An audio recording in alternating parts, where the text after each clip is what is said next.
Maine's Office of the Public Advocate is asking for a formal investigation into a Portland area ferry service. Casco Bay Lines connects Portland with several island communities in the Bay. Maine Public Advocate Heather Sanborn is calling for an investigation into the vehicle rates that took effect last summer, as well as new passenger fares that are scheduled to take effect later this month.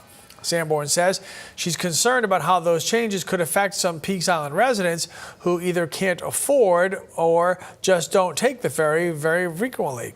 Sanborn says annual or 90-day passes have been the best discounts, but the upfront cost could be difficult for some households to afford. That means that low and moderate income residents would have to fork over many hundreds of dollars at a time in order to be able to buy these passes. And then the passes, frankly, may expire before they're able to get enough economic use out of them. So right now, during peak season, a round trip for an adult from Peaks to Portland is $14. That will go up to $16 later this month.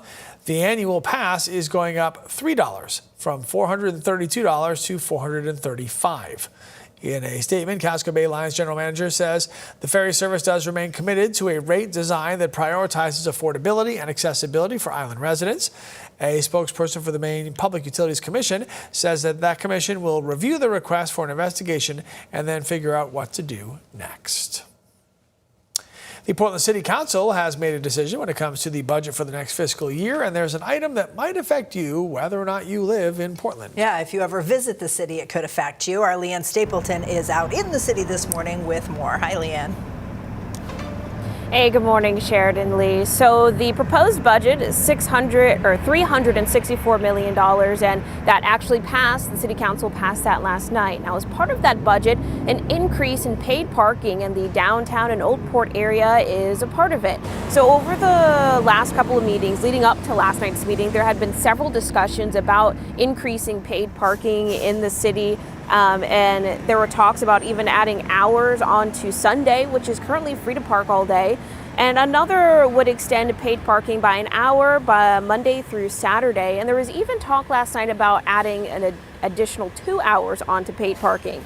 Now, some councilors felt that increasing paid parking would put a strain on those wanting to visit the city, while others believe the increase would encourage people to look at travel differently. Street parking is a premium parking spot, and I think we should treat it as that.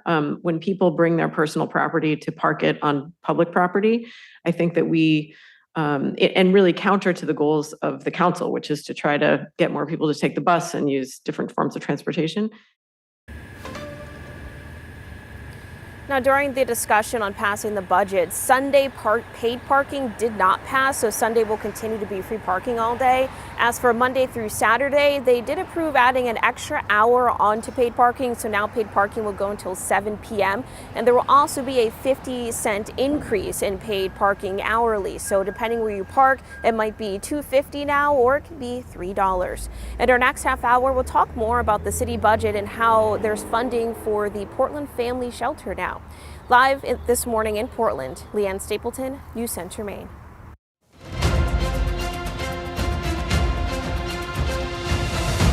All right, thank you, Leanne. The Maine primaries are now 1 week away, and early voting ends on Thursday. One of the 7 Republicans running for governor, David Jones, is sharing publicly how he's ranking his primary ballot.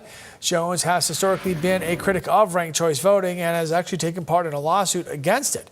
But he says Republicans need to use that system or risk restricting their own right to vote. Jones says Maine needs a businessman leading the state. That is why he did rank himself first. Then he ranked Ben Midgley second, who Jones has joined forces with earlier in the campaign. After that, he ranked Owen McCarthy, then Jonathan Bush. 5th and 6th were Garrett Mason and Robert Wessels, respectively.